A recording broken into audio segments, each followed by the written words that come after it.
So our policies, yes, when Chiba came into power, I think there was a policy that was being championed to do with innovation.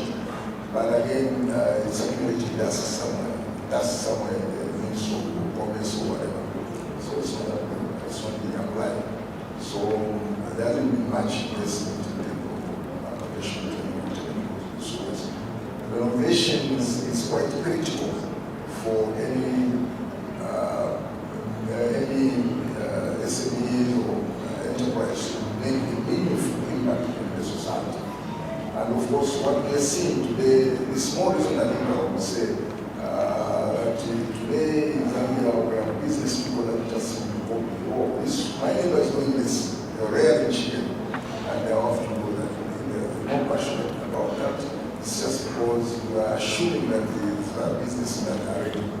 And again, I warn you that copying is actually an imitation, because you don't know the state of the other person, and you just want to copy. When you go into that arena, you find that things are difficult. So copying is simply an imitation. So until we begin to innovate, I've attended a number of these pitch-up by young ones, they come up. Most of these things have been there. Where is your creativity? Where is your innovation? These things will be there. You bring in, oh, I'm going to start this microfinance in Spain.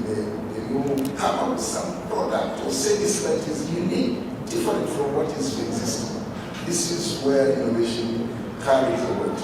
But in Zambia, we don't have that. But I don't know that we have such an assembly that to be able to equip you. We hear from you, we hear from them. That is good. When I was growing up, of course, apart from lack of these technical schools, vocational schools, the truth of the matter is that there were very few mentors by then.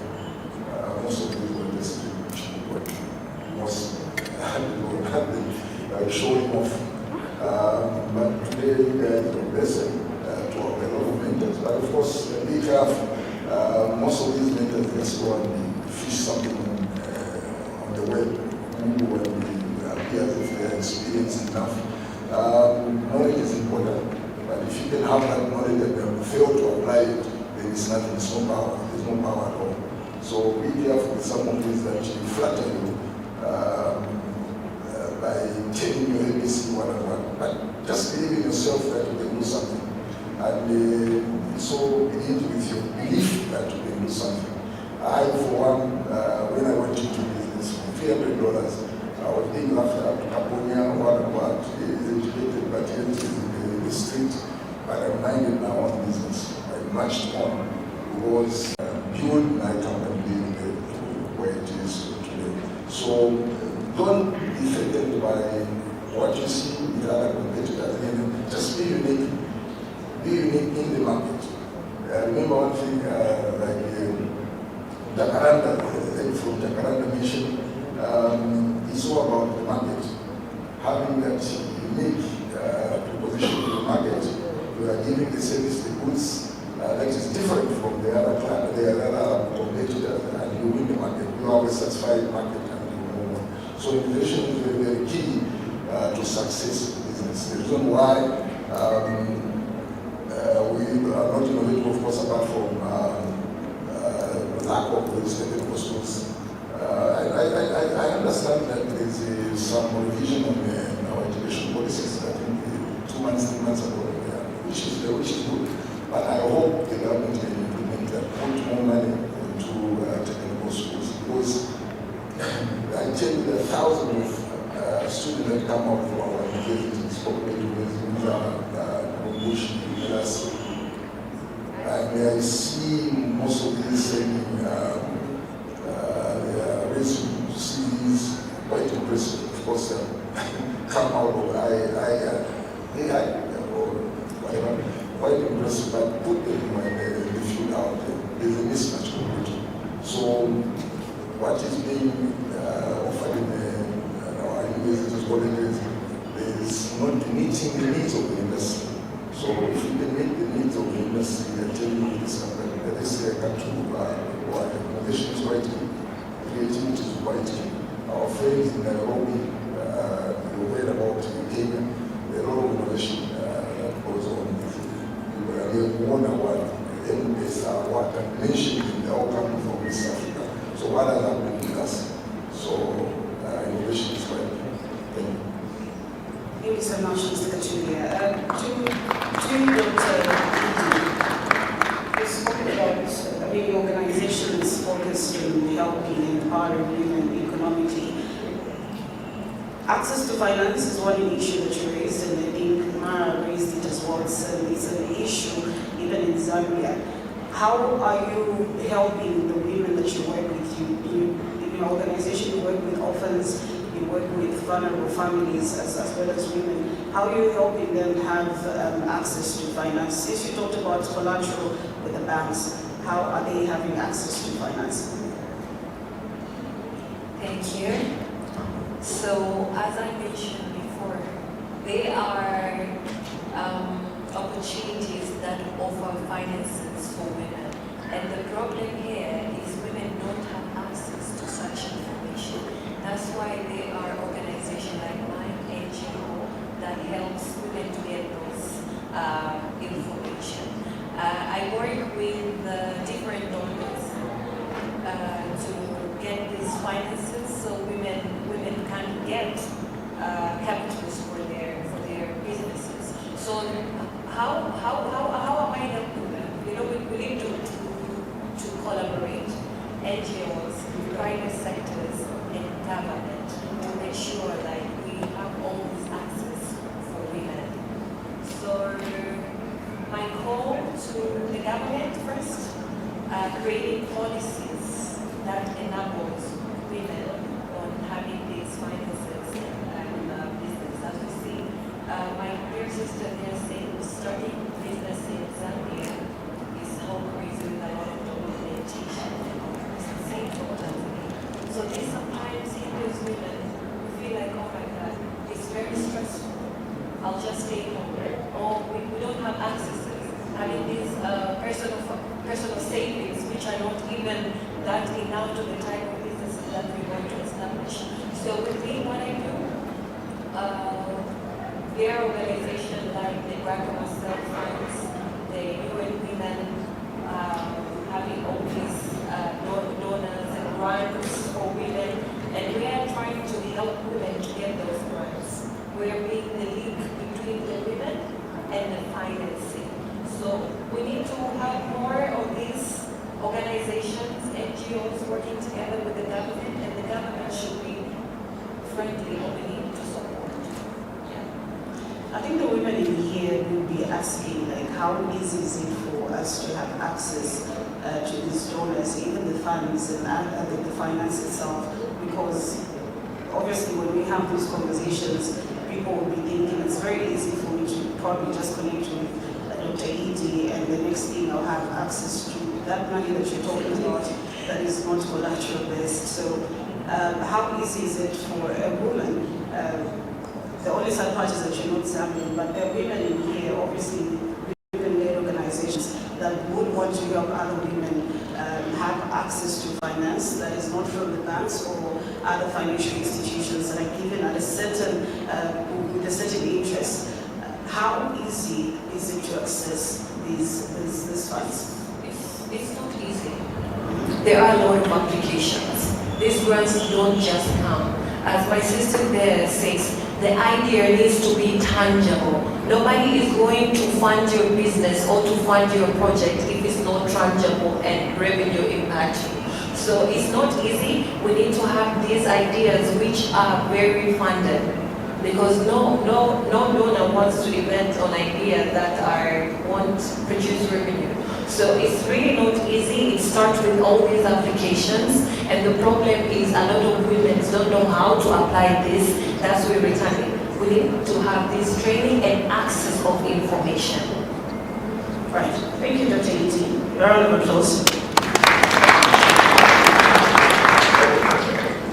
So, fellow, speaking about food insecurity and food security in Southern Africa, I think Zambia recently faced one of its worst droughts, and it was announced to be a national disaster by the president. And when we speak about food insecurity, or just for Southern Africa itself to be food secure, we should also look at issues like climate shocks, inflation, how is the rand performing properly, how is the kwacha performing, how then do we ensure that Southern Africa, amidst climate shocks, amidst soaring inflation, we still are food secure? Ooh, great question. Okay, so there are a few things that we need to start looking at. My colleagues have been talking about innovation, right?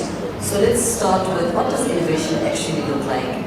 And for me, innovation is only as impactful as it is contextual, right?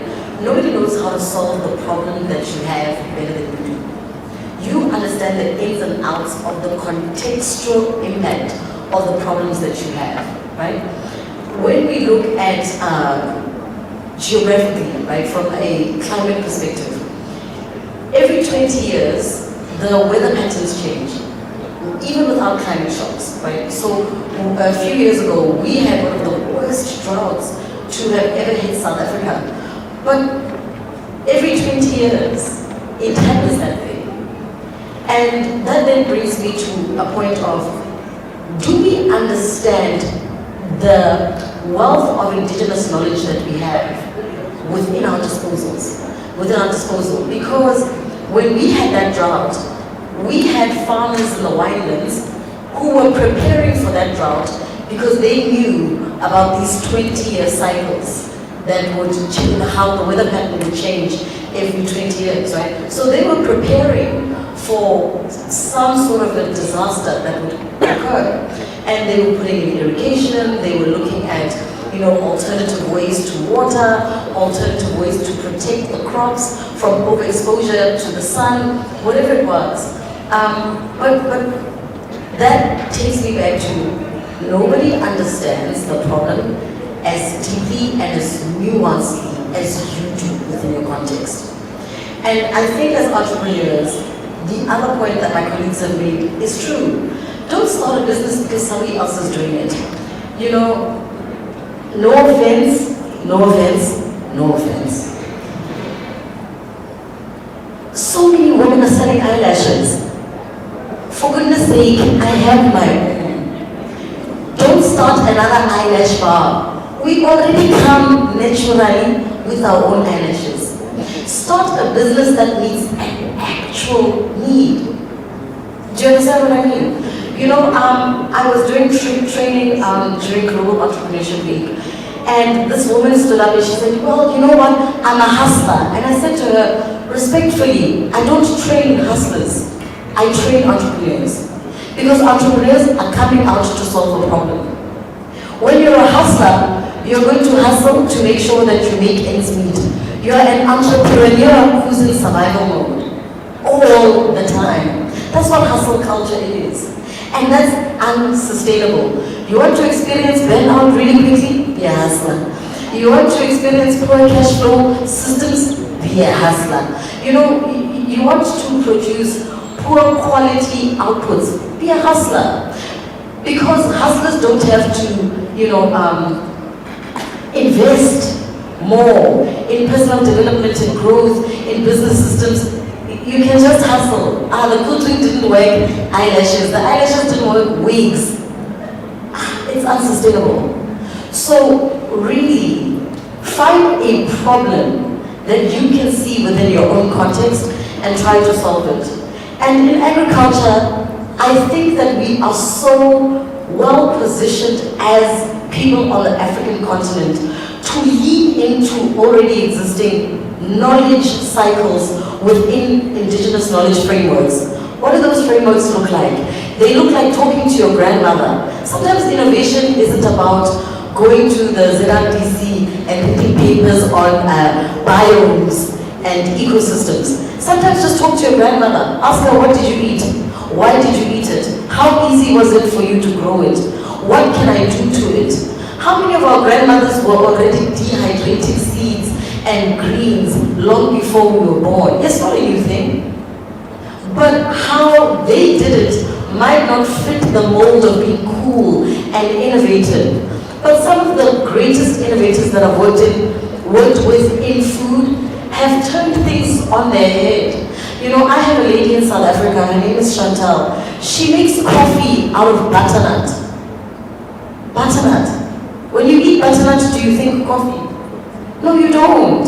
But that's the thing. She had a wealth of indigenous knowledge that allowed her to think of butternut in a way that no one else was thinking about it.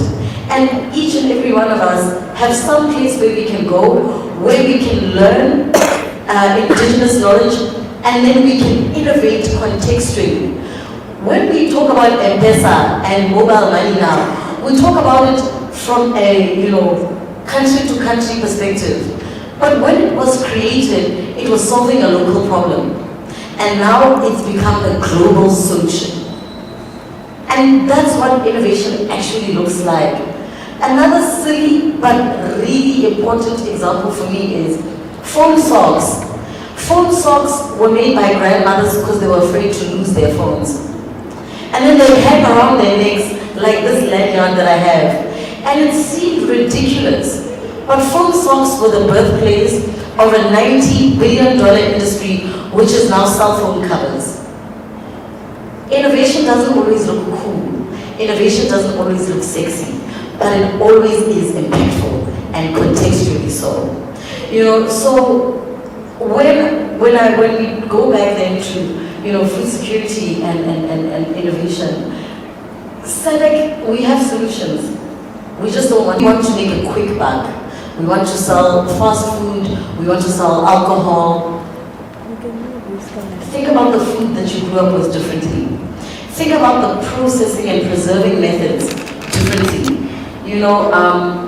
Pickling and fermentation is cool now, but how many of our grandmothers were fermenting milk? Making, in South Africa we call it amasi. What do you call it here? Sour milk. You've been eating sour milk your whole life, but you see some girl on YouTube talking about sauerkraut. You think it's a new thing. It's not a new thing. It's not. It's just that people took what they knew really well and they innovated and they sold it to a market who understood. Because that's the thing. I understand sour milk. You understand sour milk.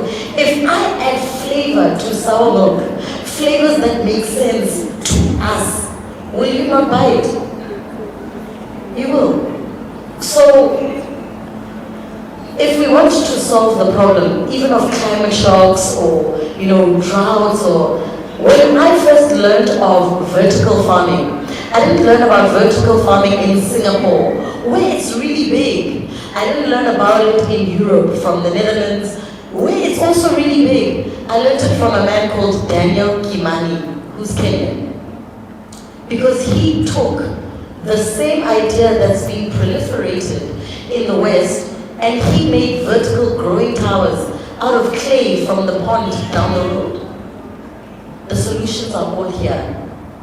We just need to stop looking for easy fixes and superficial solutions. We actually have to be invested in being entrepreneurs who solve the problems that we have, because we can do it. It's not as hard as we make it seem. And I'm not ignorant to the fact that compliance is expensive. It's expensive everywhere. It's expensive no matter where you go, what country you go to. Compliance is always going to cost so much money because, well, in food in particular, if your food is not healthy, you can kill us. And I don't want to die because you didn't take the necessary steps to protect me. But even with that, you can test and test and test in your own home long before you start applying for compliance. So small steps, innovate contextually, and we'll be fine. Thank you. Thank you so much. Now, speaking about startups and access to finance, I think something that you spoke about towards the end of your submissions.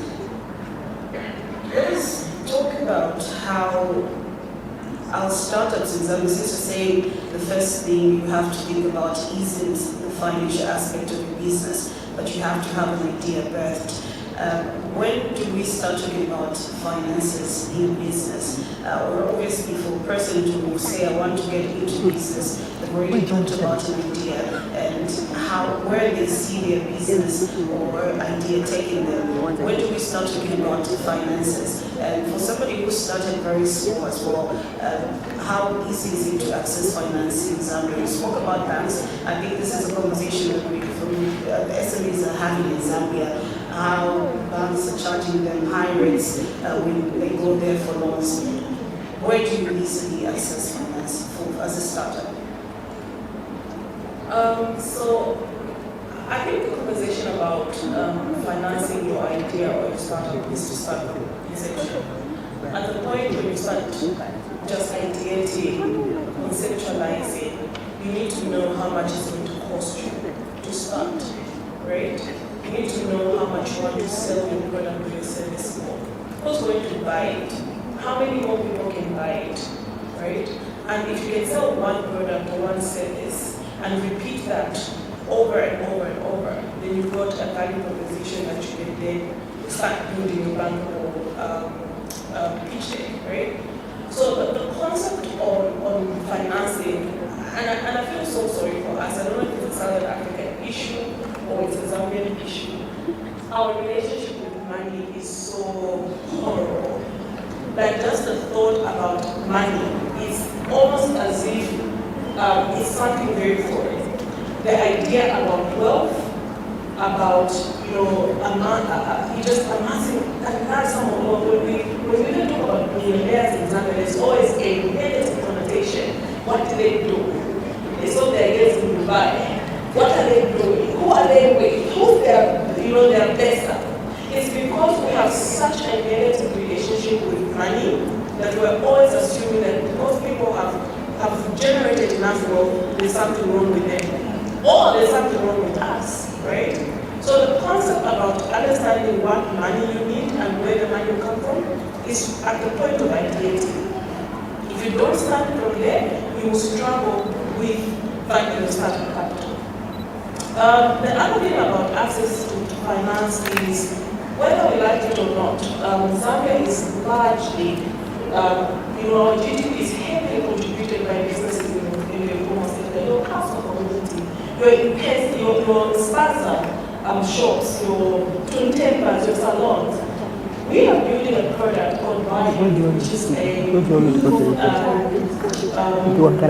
focused centric bank, right? It's a crowdfund and cooperative bank, because also we understand that regulatory compliance with the Bank of Zambia is going to just bind us in a lot of regulation before we take off.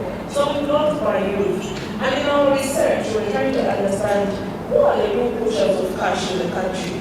Informal businesses, remember that one, this shop where you buy your bread from every day?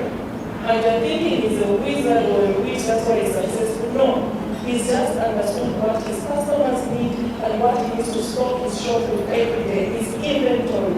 That's something those guys are so good at, right? And then remember that one by the market, the one you buy your vegetables from every single day. You will find her, come sunshine, come rain, she's there at the roadside, right? She understands her money every day. She's just got enough capital to survive. She's in survival mode, right? Remember your salon or your makeup artist? Do you know how much makeup artists make in Zambia on a full weekend? More than a big CEO makes in Zambia. Some makeup artists can make up to 11,000 a weekend on a good month, right? In a good month. 11,000. How many CEOs do you know? Right? It's a little. What's your daily income? If you have to, prorate your monthly income as a CEO, 11,000 a day, right? And this is a person who is still living in poverty, a person who can't walk into a bank, a person who can't scale her business. And the challenge is understanding the business from the inside and outside and creating the systems. A lot of businesses assume that you start creating systems when you are big. You start creating systems from day one, right? So that you know how your business is going to survive by year 3. They say 90% of startups died within the first 3 years, it's not because they didn't have access to money. It's because they didn't know what actually made their business survive or thrive, right? So those things are very important. Of course, we're in an environment where banks, most of the banks are not Zambia-centric. They're foreign banks, they've got foreign regulations, so for them it's the bottom line, right? If you're working with startups, you also need to understand the social cultural dynamics that will hinder growth and scalability. There's also the education system that Mr. Benjamin spoke about. That is a major factor. A lot of people say you don't need an education to become an entrepreneur. That's a story that will hurt you along the way. Education is just as important. It's a catalyst for growth and success. It's an equalizer. So you need an education. But then there's also research and development. Oh my goodness, Zambia. You know, Zambia has so much data, but we don't understand the value of the data that we produce. We make policies. When you check, Zambia has better policies than Rwanda. Zambia had one of the first massive and amazing Smart Zambia or Smart Initiative policy before Smart Zambia Initiative even came to life.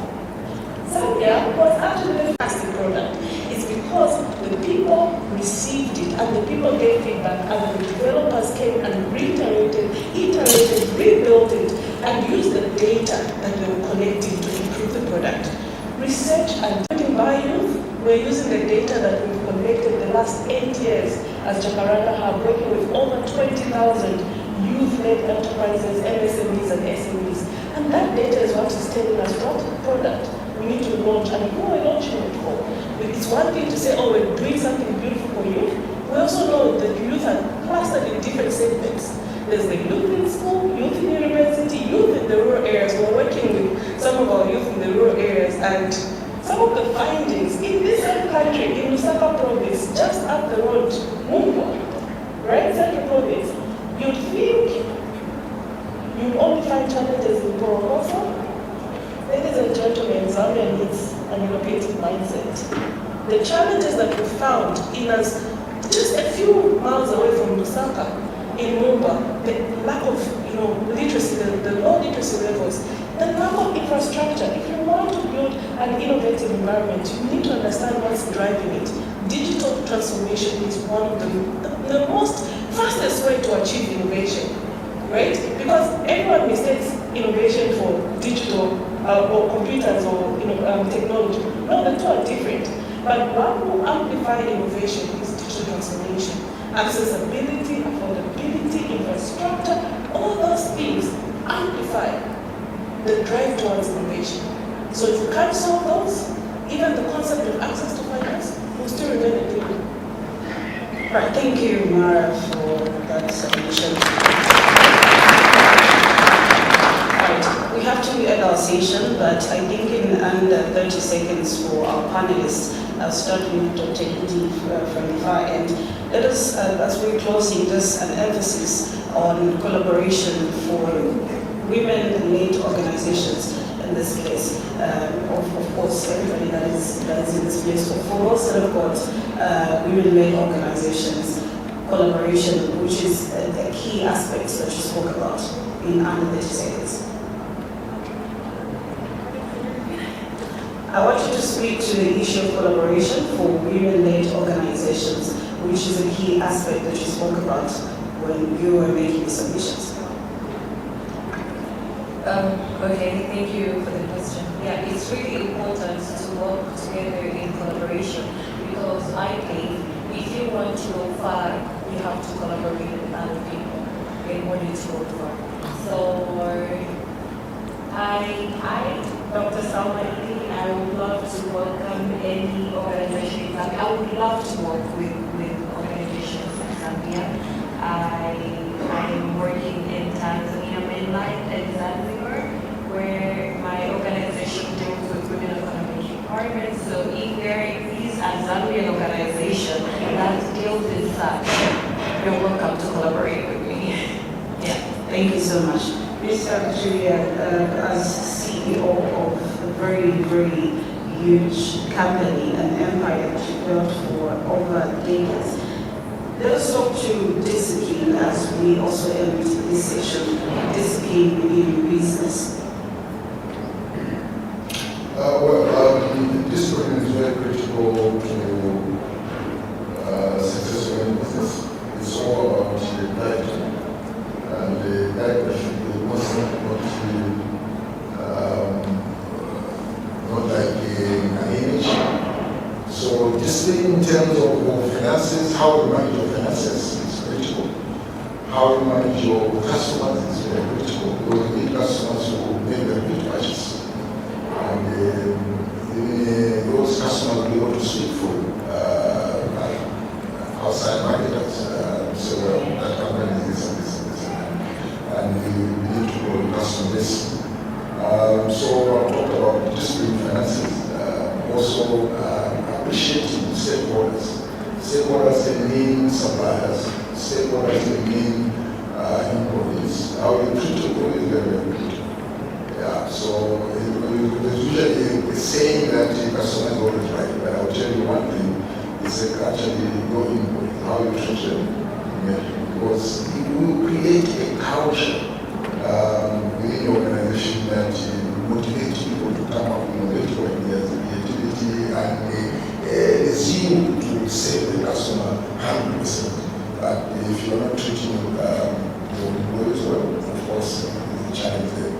And of course, other stakeholders is actually, of course, we're talking about the NAPSA or all those relations, because if they begin to bounce on you, then they will cripple you. So it's better to be disciplined in that field, the arena of stakeholders. I mean, stakeholders are a lot of them, so we need just to appreciate that. So, of course, that comes out of quality leadership, character of leadership, and characteristic of So if the entrepreneur is all about making money and not thinking about others, the chances are that it will not go far. So if you want to think about other stakeholders, including the customers, it will go far.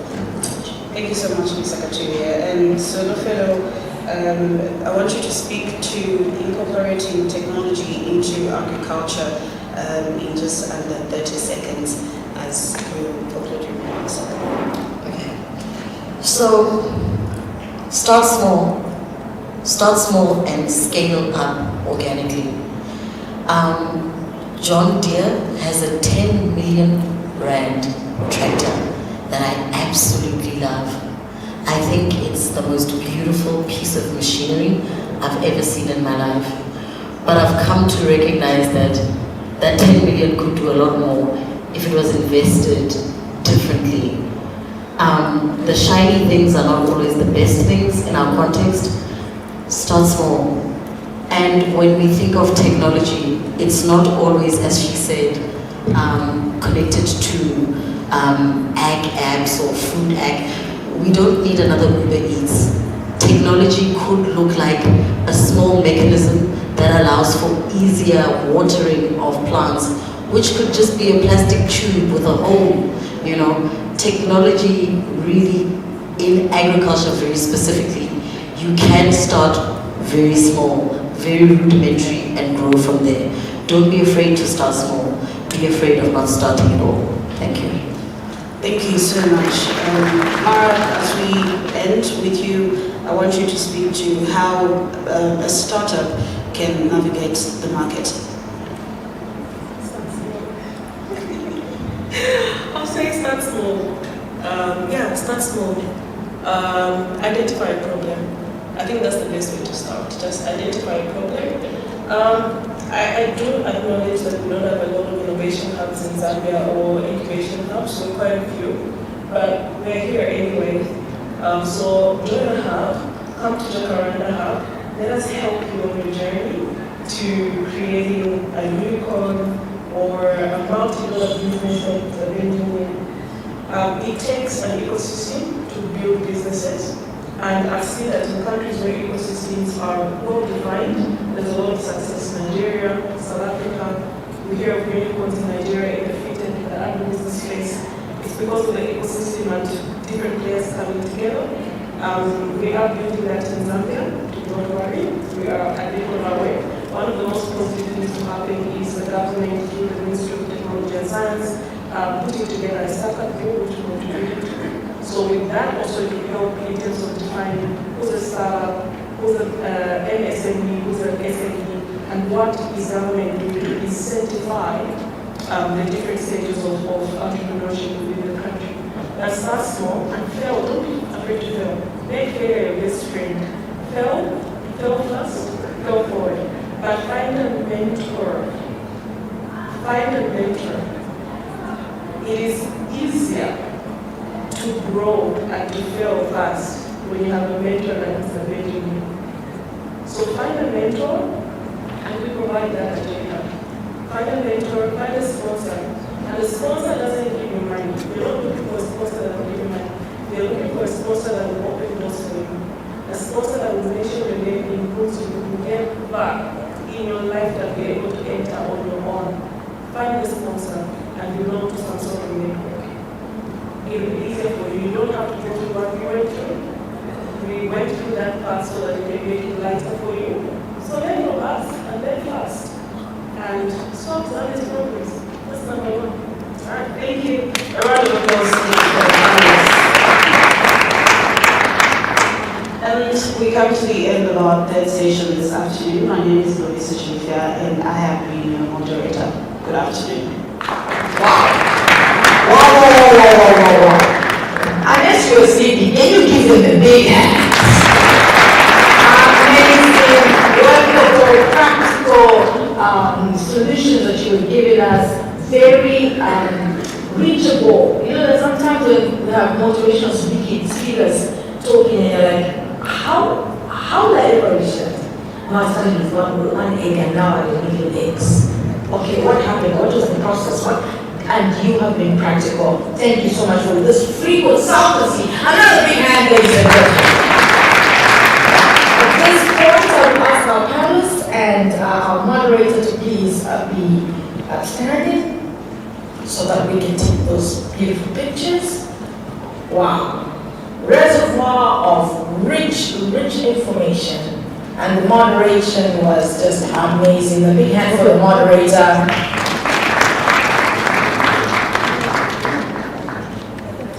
Are they smiling?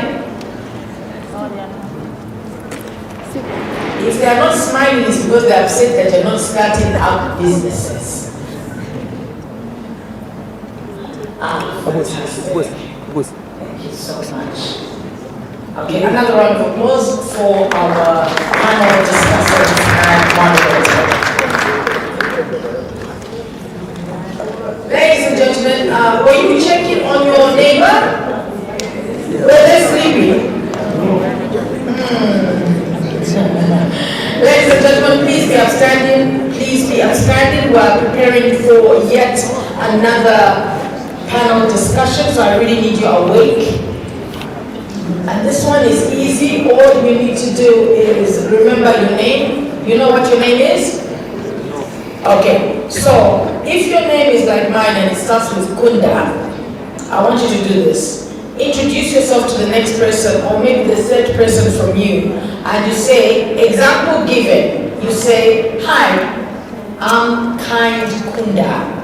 I have described myself using the first letter of my name.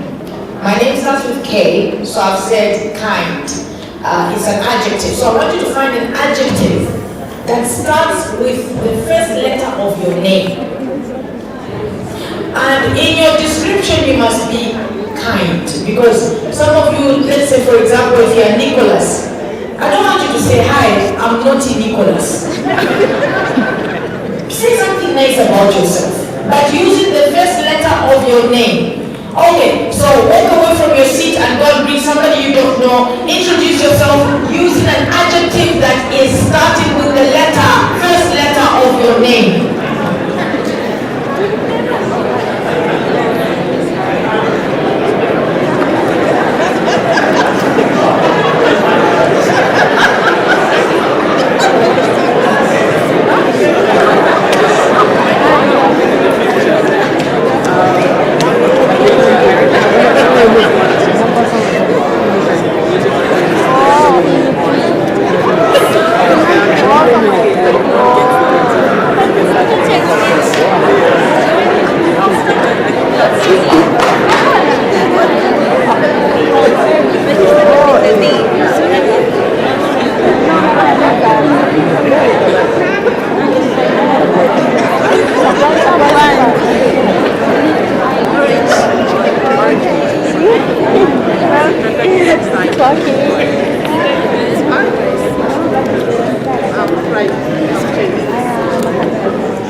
get a small one,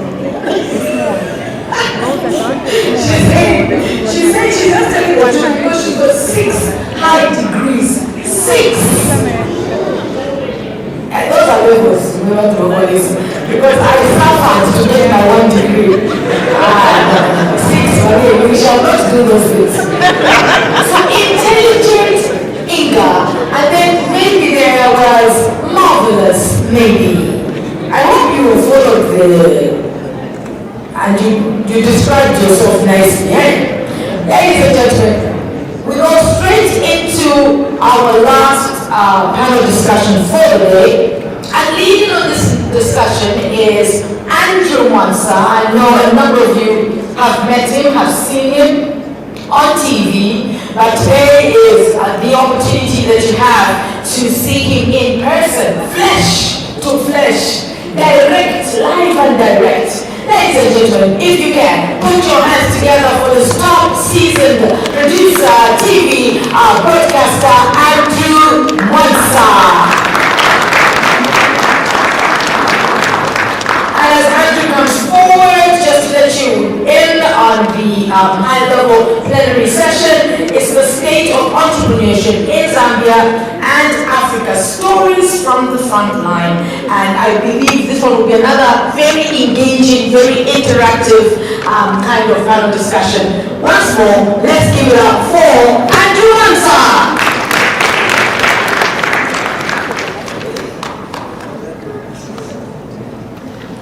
Thanks a lot for that powerful introduction.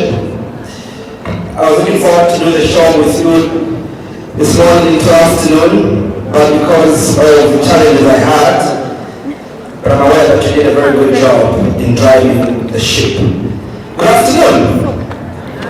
I can't hear you. Good afternoon. Good to see all of you. One last exercise before we start the last conversation with the very powerful panelists I have. I want you to turn to the person that you are sitting next to. Look at them in the eye. Don't look at someone's wife. Look at the person you are sitting next to. Once again, tell them it's good to sit next to you. Kunda asked a very important question that after the panel discussion that we had, she said that she hopes that we got much of the things that were talked about because there was a sense in which she felt that some of you could have slept.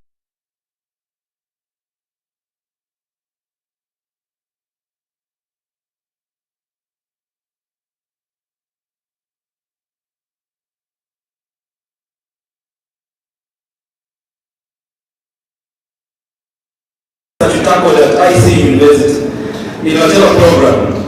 What is the relationship between having Shima and sleeping? Can anybody give me the answer? I tried to ask AI and the answer AI gave me didn't make sense. Anyone who knows the relationship that exists between Shima and sleeping? It's for the audience as well as the panel. Yes, sir. He's going to start introducing the panel. Let me come in front. Introducing those people, follow them. Follow the people where they're coming from. You're able to see them. Everyone applause, ladies and gentlemen. Give me a wide shot of them. And then at some point, you're supposed to move from here. You go to the audience. Good afternoon, everyone. My name is Edward Ngosa. So to give an answer to the question that has been asked, it's science. So when you are eating shima, you know there's a digestion process that has to come in. So as the digestion process comes in, there's now shift of blood now to the intestines so that the food can be digested. Meaning that at that moment there will be less blood going to your brain. So that is the one which will cause the person not to dose off. I think I can give you A big round of applause.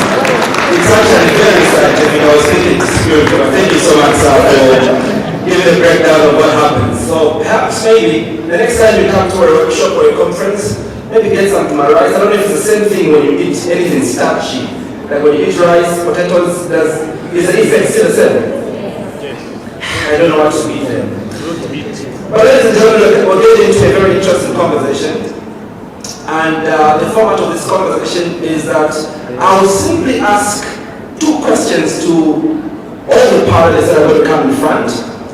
Then the rest of the session will be managed by us. It means that we're going into the Q&A. So I need you to pay attention as they are speaking so that you can ask as many questions as possible.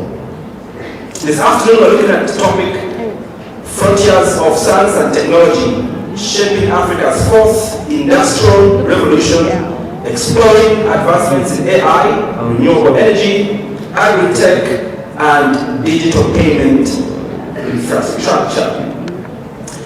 Now to help us discuss this, ladies and gentlemen, allow me to invite the first panelist. Okay, so for this one. Our first panelist is a distinguished expert in the fields of energy efficiency, artificial intelligence, cybersecurity, and smart grid optimization. He holds a PhD in engineering from the University of Zambia and is currently pursuing a post-doctoral fellowship at the Tshwane University of Technology in South Africa, where his research focuses on data-driven energy performance, model for non-domestic building using advanced machine learning techniques. In addition to his postdoctoral research, Dr. Puri is also pursuing a second PhD, further contributing to cutting-edge innovations in engineering. Now his research interests encompasses a broad range of domains, including real-time systems, concurrent systems, macro engineering, digital communications, anomaly detections in SCADA systems, and the development of cyber physical security frameworks for smart grids. He has played a senior role in electrical engineering, overseeing the commissioning, testing, and implementation of protection and control systems in key power infrastructure projects. Dr. Perry is also a highly respected educator, serving as senior lecturer and vice chancellor at the Information Communications University. His teaching and leadership expertise extends to academic consultancy roles at various universities across Zambia and the region, where he has helped shape the academic and professional trajectories of the many fields. His career demonstrates a commitment to advancing knowledge in artificial intelligence, computer science, and real-time systems engineering and cybersecurity, as well as addressing complex challenges in energy efficiency and digital communications. Ladies and gentlemen, a big round of applause for Dr. Nkumba Piri.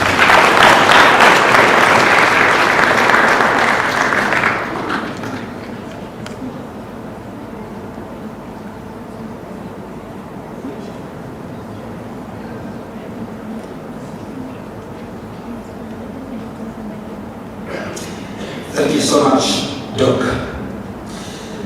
Ladies and gentlemen, our second panelist is a distinguished cybersecurity practitioner with close to a decade of experience in the IT domain and over 5 years of dedicated expertise in cybersecurity operations.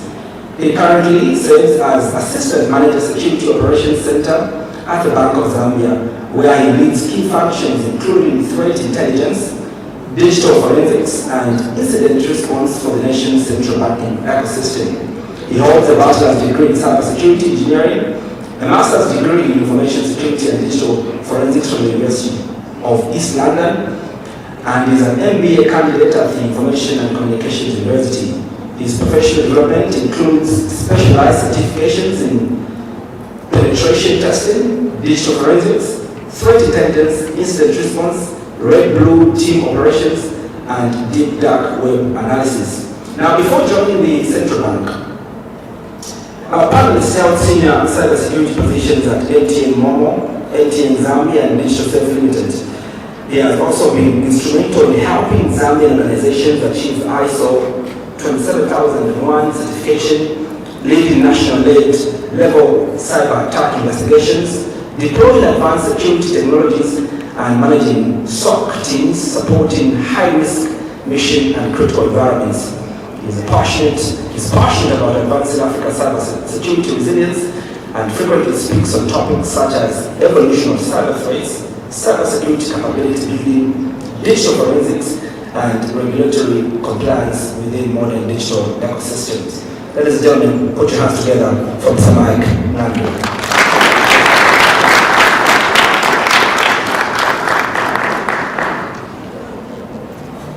I think we can do much more better than that.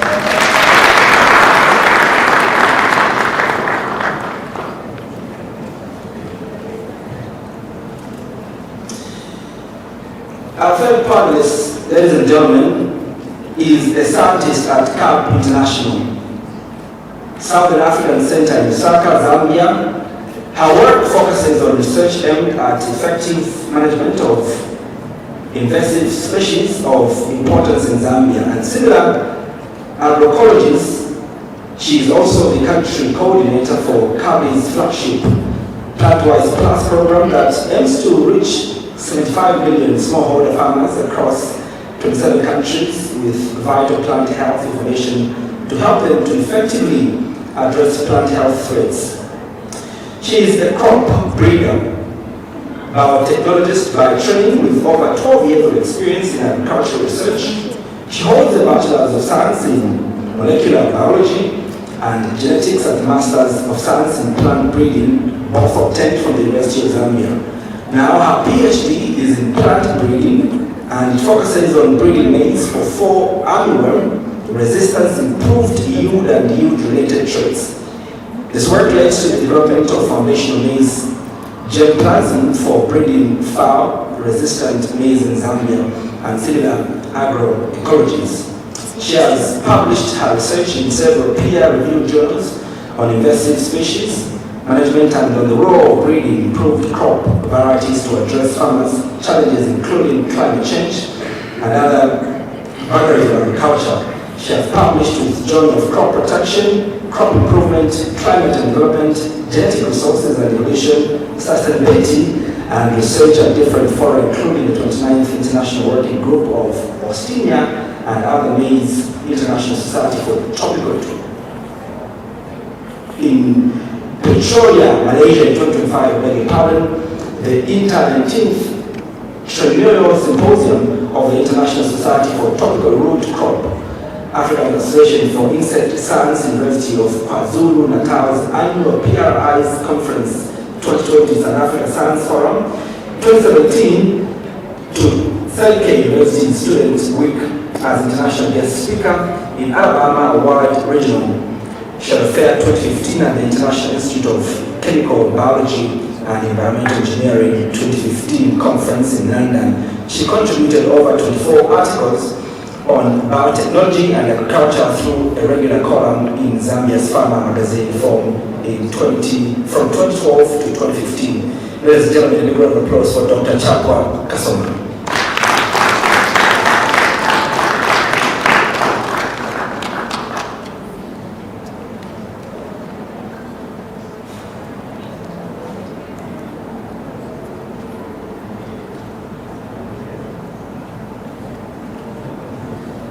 Thank you so much, Doc.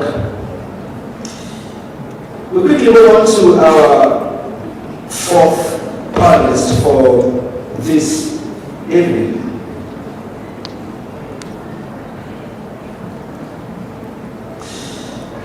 Now, our fourth panelist, ladies and gentlemen, is a renowned entrepreneur and academician with over 10 years of experience in construction industry. He specializes in building design, restoration, conservation of old structures, and development of new and innovative ways of utilizing existing structures. His pioneering work in architecture and civil engineering has earned him wide recognitions and he has significantly impacted the field. He currently is Director, CEO, and founder of AKDS Limited, General Construction and Civil Engineering. He worked also as Chief Operations Officer at Blue Solar Zambia Limited. He also worked as Head of Department, Architecture and Design, Information and Communication University. He's a full-time lecturer as well at Information and Communication University. He's a board member of the Information and Communications University. He also serves on the scientific committee for the Zambia Institute of Architects. Consultancy and leadership experience. Mr. or Dr. has also worked as a consultant for several organizations including CIG Zambia, Coal Water Limited and Construction Company Limited Grad in Russia. He served as a chief architect at regional PROC in Russia, where he contributed to various multi-million-dollar projects across industrial, residential, pharmaceutical, healthcare, and educational sectors. Ladies and gentlemen, a big round of applause for Dr. Kabango Akufuna.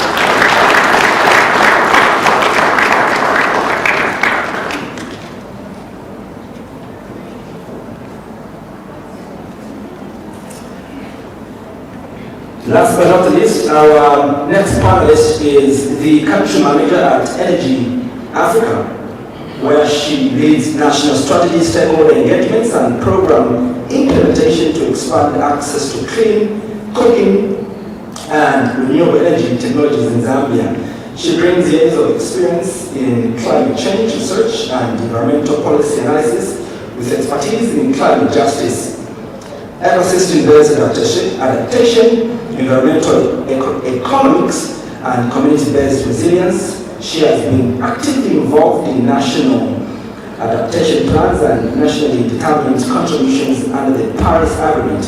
She's committed as well to advancing sustainable development across varying struggles. Ladies and gentlemen, a big round of applause for Madam Sylvia Nanyambwe.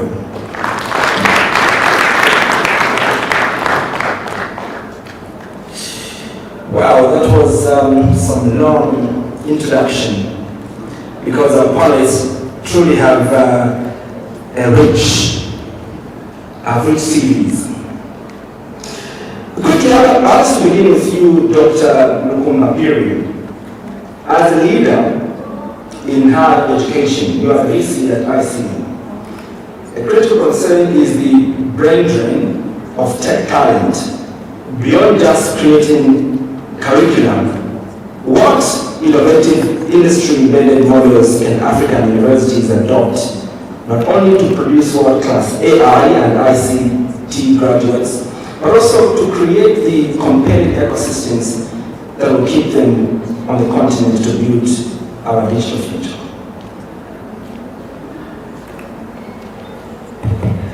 Thank you very much, Mr. Moderator. I think your question has got three questions in one. Okay, if I look at it from the analytical point of view. So the first part is talking about the brain drain.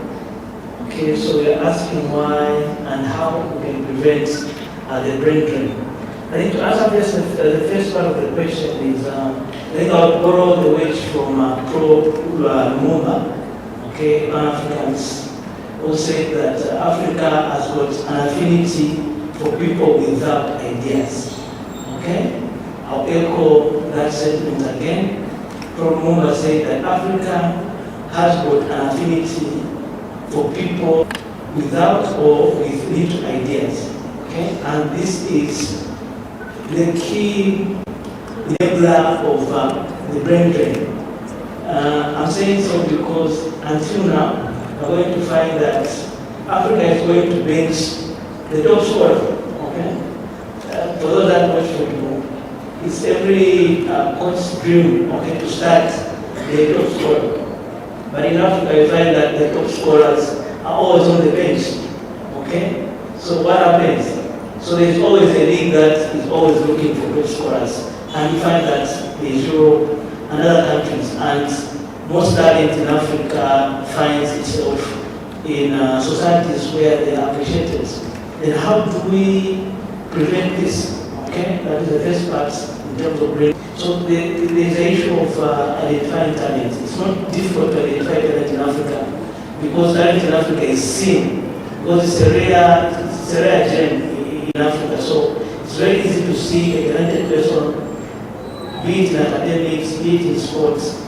But it's very difficult to keep that talent, active. You find that there are no facilities to support, be it in academia, we find a talented researcher. There are no facilities to keep a talented researcher active, inquisitive. So what they trade their talents beyond the borders. So what we need at the moment is identifying talent is not enough, unsupported. what areas possible for us to ensure that the talent that we have been trying actually sits and stays around Africa and contributes to the objective that we have to grow the Africa that we want, according to the Agenda 2063 of the African Union, which says the Africa that we want. And that is the first part. The second part of the question is asking about embedded systems, and then the third part is asking about producing world-class graduates. So now to talk about embedded systems, allow me to draw a little bit the concepts from the classroom point of view, and then bring them to the general populace. So embedded systems, for those that have not done computer science or engineering per se, okay? What you have with you is a laptop or a desktop. They fall under the category of what are called general purpose computers, okay? But for special applications, the computer is named after what is called microprocessor or microcontroller, okay, depending on the function that they are going to do. So microprocessor or microcontroller is what the special purpose computers are going to be categorized into. So now, those special purpose computers, when they are applied, they are called embedded systems. So they bridge the gap between hardware and software. Okay, that's what an embedded system actually does. So it's an interface between hardware and the system software, so that all the processes that are done manually can be automated. Why are we talking about embedded systems? Because we are talking about the fourth industrial revolution, which talks about automation of systems to streamline operations. Okay? So now, moderator, to ask that question. At the moment, you are going to find that the skill sets across the higher learning institutions in the country, starting from the father institutions, the University of Zambia, you are going to find that there are no facilities per se that supports production of practical graduates that have some knowledge on embedded systems. Okay, I'll give an example. There is a third-year program at the University of Zambia called computer engineering, okay, which applies the first concept of embedded systems.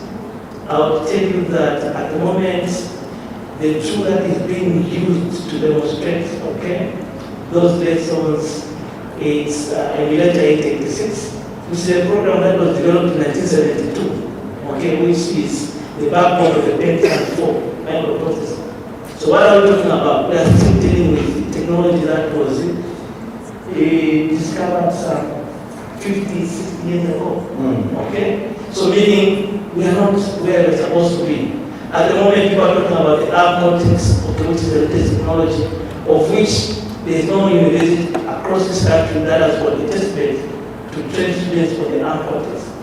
Okay? That is the second part. You've spoken 5 minutes.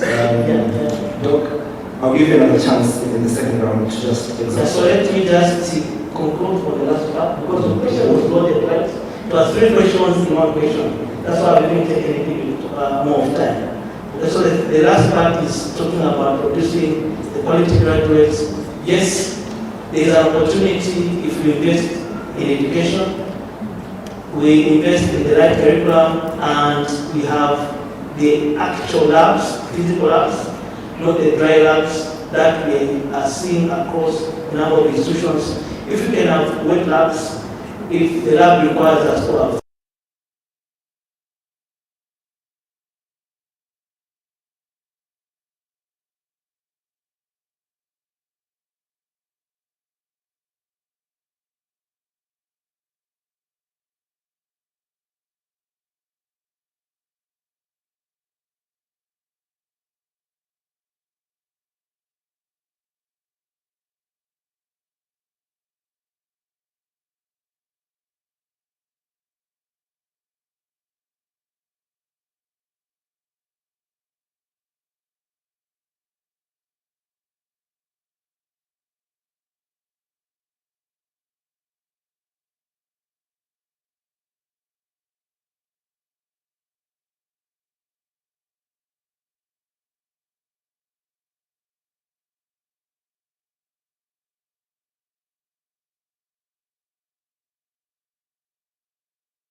To you, Dr.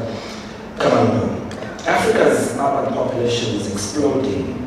How can we leverage the fourth industrial revolution through smart material design to build new cities and retrofit existing ones to be inherently sustainable, resilient to climate change, and conducive rather to human well-being, rather than repeating the infrastructure mistakes of other regions? Oh, thank you very much. First of all, I just want to say, yesterday I saw a post saying Lusaka City Council registered about 10,000 legal marriages. So we're looking at 10,000 babies by next year, June, July, somewhere. So in the next 2 years, we're looking at 20,000 new children.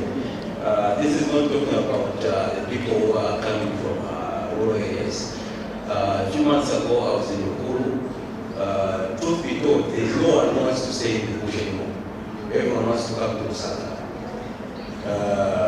I'm sure we know those who come from the Copper Belt or those who travel to the Copper Belt already on how we have been fighting with the 10 miles, 15 miles traffic problem.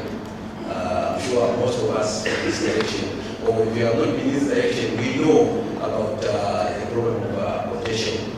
So it's one of those things which are happening. Coming to talk about the fourth industrial revolution, I think in Burma they say one agenda, a second agenda. Those people, me, I come from the government, so I move a lot. From here all the way to Solwezi, there's no bush along the road. All the areas, you have industries, you have mines.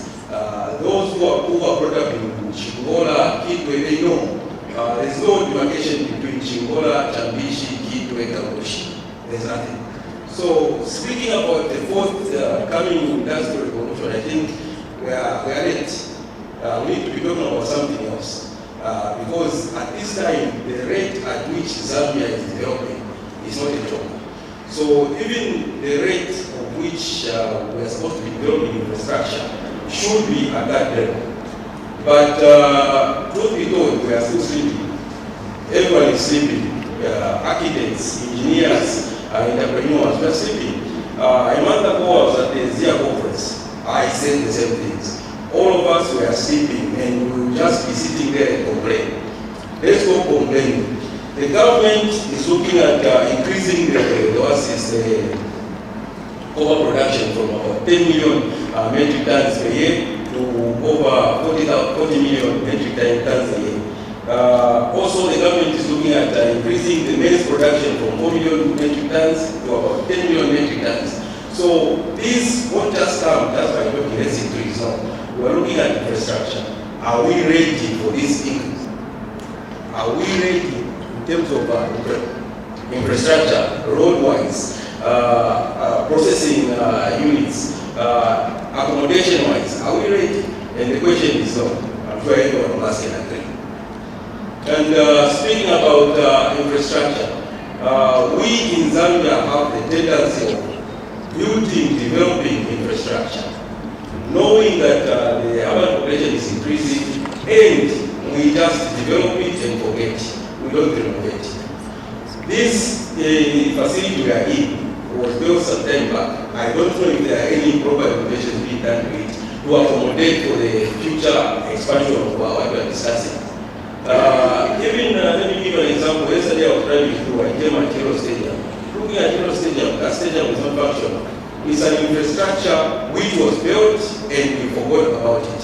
So if we talk about the fourth industrial revolution, it's already here. The only question is, are we ready and what are we doing about it to make sure and ensure that as we are talking about all these other developments which the government wants to do, are we going to manage? Thank you very much. All right, thank you so much. That's the answer. After my next question to Madam Nanyangwe, we are going to break into a Q&A so that the remaining minutes you could ask questions to the panelists. Considering the integration of fourth industrial revolution technologies, what are the most critical non-technical barriers, e.g., policy, financing models, and consumer education currently hindering the rapid and equitable deployment of decentralized renewable energy systems in Zambia? And what innovative approaches are proving effective to overcome them? Thank you, moderator.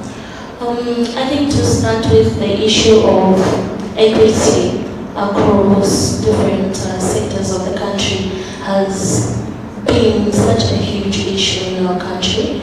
Later on to be talking about energy now.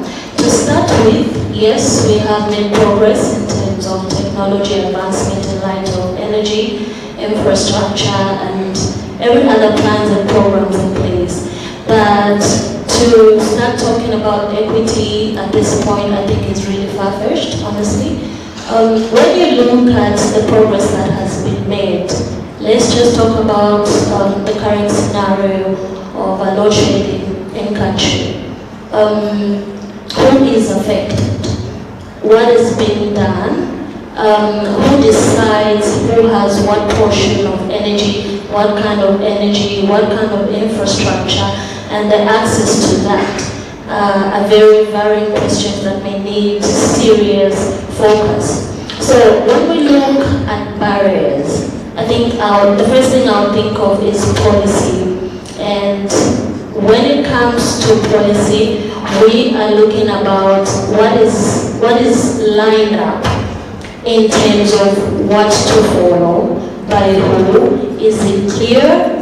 Is any one person able to meet the requirements?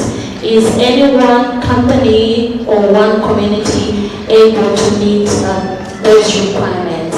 And this is why I say that equity is far-fetched when it comes to energy and what can be put in place. So for policy, there is also an issue of uncertainty, because where there is no properly outlined SOP, it becomes difficult to follow through by anyone who wants to be a part of that program. So now, when we talk about licensing, for example, how much do you know about energy infrastructure, technology, energy, and licensing? How stringent, how tight are things in place that I should follow if I want to be a partaker of this fourth generation technological advancement? So it becomes a little bit complicated to start thinking of equity and rapid adoption and everybody just settling in at the same time at a rapid pace. So honestly, this is new to Zambia, and I think it's only now, because it's been imposed upon us, because we don't have an option. We are dependent on energy. Any country is dependent on energy. But when it comes to technology specifically, there's also some issues that can be considered. And at the end of the day, it still traces back to policy. And also, when we talk about tariffs, when we talk about interconnection rules, what are they? How easy is it? And I keep stressing on the issue of equity and rapid response, because first of all, if you don't lay out anything straight, no one is going to follow, and that will lead to anybody doing anything, and then there's also some problems coming in because there's no proper policy, and because there's no proper policy, there's no certainty for me to take up any initiative, innovative, in light of energy and adoption at a rapid pace as a country, and at an equitable space that actually can enable even the person that may not manage to, but at least they should have access to it. And another barrier that I can look into is financing gaps. Same issue with equity. People have different capacities, people are privy to different information. And so if as an entrepreneur, I come into the space and I'm interested in investing in technology, in the line of energy, first of all, it takes me back to policy, and then it brings me back to my investor thought of wondering what is that comes out of my investment. And so if there's plenty of gaps in between, it gives me a certain level of uncertainty, and I may not be willing to invest in that. And then also, I think when it comes to the end person, the consumer, okay, I will have issues of affordability at the center. All right? Yes, part of it, there's load shedding. And if I have to think of a solar system, of a home system, how affordable is that? When I have that installed, maybe I can afford what is involved in terms of sustainability for that, maintenance, all of that. So also that goes back and ties to uncertainty in terms of the currency for the investor and for me as well as a consumer. And then goes back again to, for the investor, what is available. For me as a consumer, am I able to manage? What is there for me? Do I have access to that? So it's a lot of interconnectivity that kind of creates the slowdown to adoption, and policy has the bigger chunk of it to be questioned. And we are talking about you and me, or anybody who's sitting in places where they should be able to align rules and regulations that can be favorable to enable an environment where people can thrive and adapt seamlessly. Fantastic, Madam Sinyonwe. Do we have any questions, ladies and gentlemen? Do we have any questions so far? The first round, do we have any questions? Any questions in the first round? All right, tech team, do we have a microphone that can go there? The tech team, can we have a microphone that could reach the delegates? We don't have a microphone, so it's either you can shout or you can come here. Yeah, I'll try to shout. Please bear with me, I'm not an engineer, so the question I may ask may sound very basic. But I've just been thinking in regards to the issue of electricity. Normally the concept is to generate and consume at the same time. But looking at the things we are using now, power banks, inverters and whatever, can that be done at a larger scale so that when power is generated, it's stored in that form for usage? I think engineers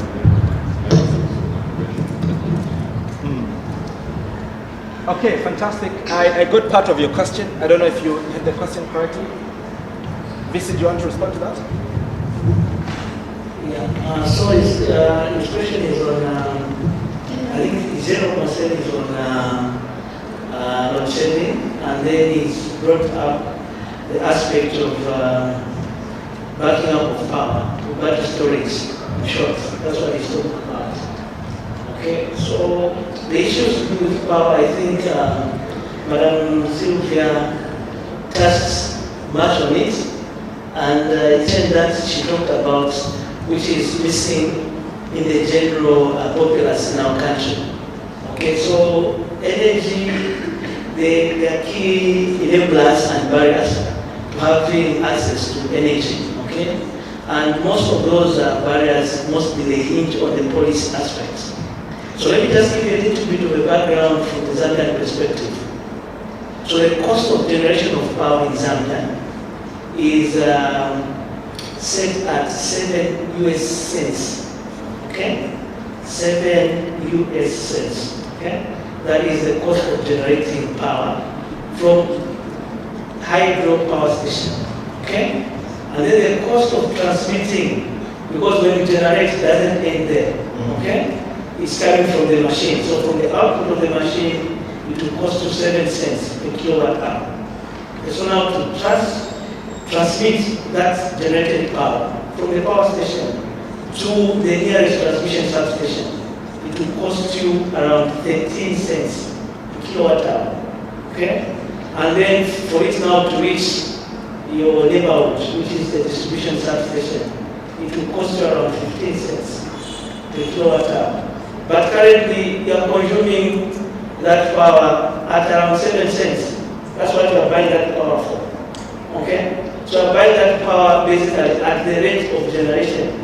So whatever is happening during transmission, it is a cost that is borne by who? Just for the government, right?